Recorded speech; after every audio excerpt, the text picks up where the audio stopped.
आज जे लोक टीका करतायत, जे लोक प्रश्नचिन्ह उपस्थित करतायत, मी त्यांना एकच गोष्ट सांगू इच्छितो की 1 महिन्याच्या नंतर या प्रकरणाच्या बाबतीत व्यवहार कसा झाला, कुठल्या अटी शर्तीवरती झाला, याची पूर्णपणे माहिती डॉक्युमेंट्ससह हे आपल्या समोर मांडण्याचं काम त्या ठिकाणी केलं जाईल. आज कुणीतरी आरोप करतोय म्हणून त्याला उत्तर देण्यापेक्षा चौकशीच्या अंती डॉक्युमेंट्सच्या आधारावरती आपल्याला सगळ्या प्रश्नाची उत्तरं त्या ठिकाणी त्या दिवशी भेटतील. सूरजजी, एक साधा प्रश्न आहे. तुम्ही मागच्या प्रकरणामध्ये तुम्ही युवक प्रदेश सदस्य होतात राष्ट्रवादीचे.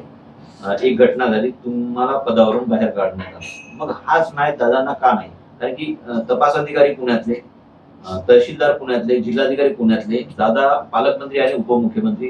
तर मग रास्त मागणी अशीच आहे ना की फेअर आणि कशी चौकशी होऊ शकते? मग तुम्हाला मी आधीच म्हणलेलं आहे की जो व्यक्ती मागते त्या व्यक्तीचा हेतू काय हे आमच्यासाठी खूप महत्वाचं आहे.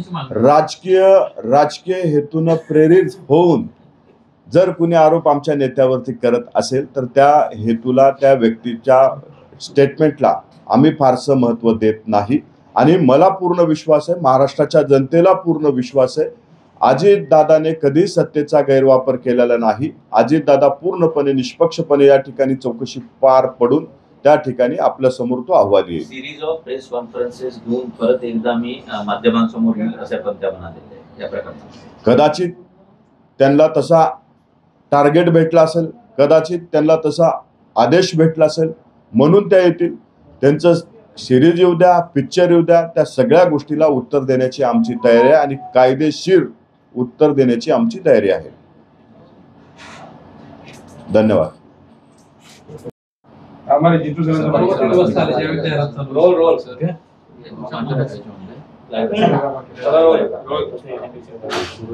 सुरू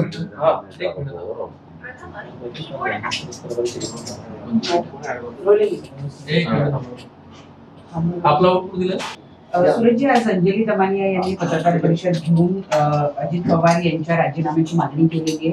त्यांनी काही महत्वपूर्ण आरोप केलेले आहेत की पार्थ पवार यांच्या जमीन प्रकरणाचा जो घोटाळा समोर आलेला आहे त्याची चौकशी निपक्षपातीपणे कशी होणार जर दादा हे पुण्याचे पालकमंत्री असतील आणि पुण्यातलेच अधिकारी ते चौकशी करणार असतील? मी सकाळी त्यांची पत्रकार परिषद पाहिल्याच्या नंतर एक मला असं वाटलं की त्या स्वतःच फिर्यादी आहेत, त्या स्वतःच तपास अधिकारी आहेत, त्या स्वतःच जजही बनल्या होत्या, अशी त्यांची एकूण पत्रकार परिषद मला पाहायला भेटली.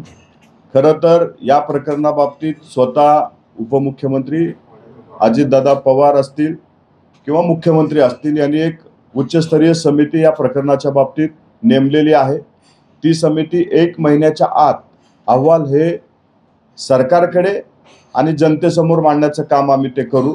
या प्रकरणाचं दूध का दूध, पाणी का पाणी होईल आणि ते जनतेच्या समोर आम्ही मांडू. परंतु काही लोक जाणीवपूर्वक राष्ट्रवादी काँग्रेस पक्षाला टार्गेट करण्यासाठी असं परदेशातून येऊन आमच्यावरती टीका टिप्पणी करत असतात. खरं तर त्यांनी ही पत्रकार परिषद घेण्याच्या आधी थोडं प्रकरणाची सखोल माहिती घेतली असती तर मला वाटते आज त्यांनी जी पत्रकार परिषद घेतली आहे ती घेत असताना थोडा विचार केला असता. परंतु त्यांनी पत्रकार परिषद कुठल्या हेतूने घेतली, त्यांना कुणी घ्यायला लावली हा त्यांचा विषय आहे. आमचं स्पष्ट मत आहे की या प्रकरणाची उच्चस्तरीय चौकशी चालू आहे आणि चौकशीच्या अंती सत्य बाहेर येईल आणि आम्हाला पूर्ण विश्वास आहे की आमच्याकडून कुठेही चूक झालेली नाही, त्यामुळे सत्य जनतेच्या समोर येईल. परंतु दादा हे पालकमंत्री आहेत पुण्याचे, महाराष्ट्राचे उपमुख्यमंत्री आहेत आणि जे अधिकारी या संपूर्ण प्रकरणाचं जसं तुम्ही म्हणता एक महिन्याभरामध्ये जे काही दूध का दूध पाणी का पाणी होईल, पण जे अधिकारी आहेत ते सगळेच जर पुण्यातले असतील तर मग ही चौकशी निपक्षपातीपणे कशी होईल? हे बघा, एक तरी या प्रकरणामध्ये आपण प्रत्येकावर प्रश्नचिन्ह उपस्थित करायला लागलात तर तुम्ही न्यायालयावरती प्रश्नचिन्ह उपस्थित करताय, तुमचा अधिकाऱ्यावरती विश्वास नाही, तुमचा मुख्यमंत्र्यावरती विश्वास नाही. मी म्हणलं ना मगाशी, त्या सकाळच्या पत्रकार परिषदेमध्ये फिर्यादी त्याच होत्या, चौकशी अधिकारी त्याच होत्या, न्यायालय तेच होत्या आणि त्यांच्या पत्रकार परिषदेवरनं सगळं काही तेच वाटत होतं. त्याच्यामुळं ही चौकशी पूर्णपणे निपक्षपाती होईल याच्यात आमच्या मनात कुठेही शंका नाही. फक्त अजितदादा आहेत म्हणून त्या ठिकाणी चुकीचं होईल असा त्यांच्या मनात जर असेल तर ते साफ चुकीचं आहे. कारण अजितदादानं कुठल्याही कधीही चुकीच्या गोष्टीला पाठीशी घालण्याचं काम केलेलं नाही. अजितदादा नेहमी खऱ्याच्या बाजूने उभं राहिलेत आणि अजितदादा स्वतः म्हणतात या प्रकरणाची सखोल चौकशी केली पाहिजे, त्यांनीच करायला लावलेली आहे. त्याच्यामुळं कुठेही यंत्रणेवर दबाव येणार नाही हा विश्वास आम्हाला आहे. नाही, पण या सगळ्या प्रकरणामध्ये अंजली दमन यांचं असं म्हणणं आहे की दिग्विजय पाटील याच्यावर जर गुन्हा दाखल होतो तर त्याला अधिकार देणार आहे या पूर्ण व्यवहारामध्ये, तेही तितकेच दोषित आणि मग पार्थ पवारांवर गुन्हा दाखल का होत नाही? या प्रकरणाची पूर्णपणे सखोल चौकशी चालू आहे. चौकशी अंती सत्य पूर्णपणे आपल्या समोर येईल आणि आपल्या माध्यमातून महाराष्ट्राच्या समोर येईल. त्या काय म्हणतायत म्हणून आम्ही त्या प्रश्नाचं उत्तर द्यायला बांधील नाहीत. त्या कुठेतरी एका टार्गेटेड वर्क ज्या त्यांचं नेहमीचंच कार्य आहे ते करत आलेले आहेत. त्याच्यामुळं त्यांच्या पूर्ण प्रश्नाचे उत्तर द्यायला आम्ही काही बांधील नाही. आज ते कशासाठी बोलतायत, कोणासाठी बोलतायत, या प्रकरणानंतर अनेक समाजसेवक जागे झाले, का झाले, निवडणुकीच्या तोंडावरच का ते जागे झाले हा प्रश्न आम्हाला सुद्धा पडलेला आहे. परंतु या प्रकरणाची एक उच्चस्तरीय समितीकडून चौकशी चालू आहे म्हणून अनेक प्रश्नाची उत्तरं तुम्हाला 1 महिन्याच्या आत त्या चौकशीच्या अहवालानंतर माध्यमाच्या समोर येतील, जनतेच्या समोर येतील. या संपूर्ण प्रकरणातली आणखी एक महत्वाची बाब अशी आहे, पवारांवर केला गेलेला आहे की कुठेतरी वडील उपमुख्यमंत्री आहेत आणि त्या व्यवहारामध्ये ज्या पद्धतीनं पैशांची देवाणघेवाणीचा विषय असेल किंवा सरकारी फायदा कसा तरी मिळवला या प्रकरणातून मिळवण्याचा प्रयत्न असेल तो झालेला आहे. त्यामुळे उपमुख्यमंत्र्यांना बाजूला व्हावं, कुठल्याही प्रकारे चौकशी समितीवर दबाव येणार नाही अशा पद्धतीची यांची मागणी, या मागणीमध्ये चूक आहे. हे अंजली दमनिया मागणी करतायत तर त्या मागणी स्वच्छ हेतूने केल्या असत्या तर आम्हालाही वाटलं असतं कुठेतरी विचार. परंतु त्यांचा हेतू ज्या पद्धतीनं आहे त्या स्वतःहून काही करत नसतात. त्यांचा करता करविता दुसराच कोणीतरी असतो. म्हणून त्यांच्या मागणीला किती महत्त्व द्यायचं हा आमच्यासाठी आम्ही त्या मागणीला खूप फारसं महत्त्व देत नाही.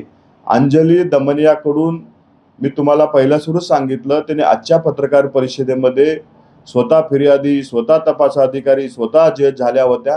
त्याच्यामुळं त्यांच्या मागणीला फारसं महत्त्व नाही. आम्ही जे काही केलेलं आहे त्या चौकशी अंती महाराष्ट्राच्या जनतेसमोर, माध्यमासमोर येणारच आहे.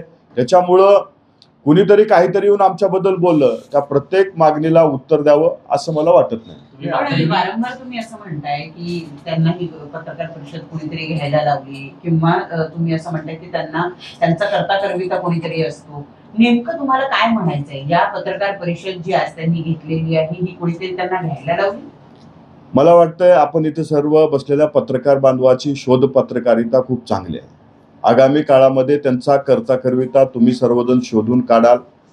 अनेक प्रकरणं या महाराष्ट्रामध्ये घडतात, परंतु फक्त राष्ट्रवादी काँग्रेस पक्षाच्याच प्रकरणावरती इतका प्रकाश होत, इतके समाजसेवक जागे का होतात हा प्रश्न आम्हाला सुद्धा पडलेला आहे.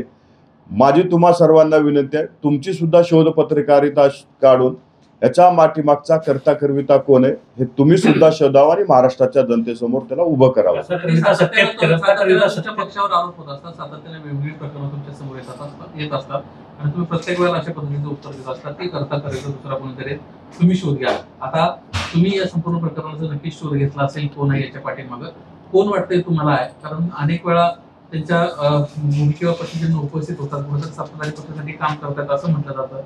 सत्तेतलाच पक्ष एखादा आहे का तुमच्या सोबतीचा? आम्हाला त्याबद्दल अधिकची माहिती नाही. त्याच्या पाठीमागं कोण आहे त्या स्वतः सांगू शकतात किंवा तुमची शोध पत्रकारिता च्या माध्यमातून महाराष्ट्राच्या जनतेला कळू शकतं. परंतु या प्रकरणाच्या बाबतीत मी एवढंच सांगू इच्छितो की याच्यामध्ये उच्चस्तरीय समितीची चौकशी चालू आहे. 1 महिन्याचा कालावधी दिलेला आहे आणि त्या कालावधीच्या आत महाराष्ट्राच्या समोर दूध का दूध, पाणी का पाणी होईल आणि जे कोणी हे प्रकरणाच्या पाठीमागून राजकीय पोळ्या भाजू इच्छितात ते सुद्धा उघडे पडतील. काल रात्री अजित पवारांनी मुख्यमंत्र्यांची भेट घेतली. अर्थात ही भेट या संदर्भात होती अशी खूप जोरदार राजकीय वर्तुळात चर्चा आहे.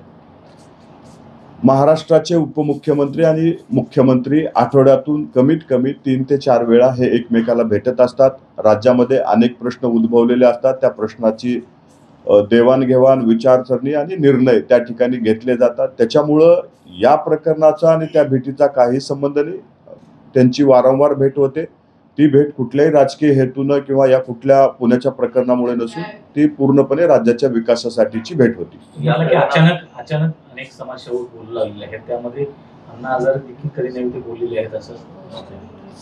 तुम्ही जर समाजसेवकाच्या नावाखाली काही लोक काही पक्षाचे अजेंडे चालवणारे पाहिलेत असाल तर त्याच्यात नाव त्यांचंही येतं. त्याच्यामुळं असे कुंभकर्णासारखे झोपणारे, राष्ट्रवादी काँग्रेस पक्षावर टीका झाल्यावर जागृत होणारे असे महाराष्ट्रात अनेक लोक आहेत. यांच्याकडे आम्ही जास्त फारसं महत्त्व देत नाही, परंतु आमची त्यांना एवढीच विनंती आहे की महाराष्ट्रामध्ये आमचेच नाही अनेक लोक, पुण्यामध्ये अनेक गोष्टी घडत आहेत, त्याच्याकडे त्यांनी लक्ष द्यावं. फक्त राष्ट्रवादी काँग्रेस पक्षाच्या निगडीत एखादी गोष्ट घडली तरच त्यांनी झोपेतून जागे होऊ नये. महाराष्ट्रातल्या अनेक प्रश्नावरती त्यांनी आवाज उठवावा. काही ठराविक व्यक्तीसाठी त्यांनी काम करू नये एवढीच आमची अपेक्षा आहे. या प्रकरणामध्ये शीतल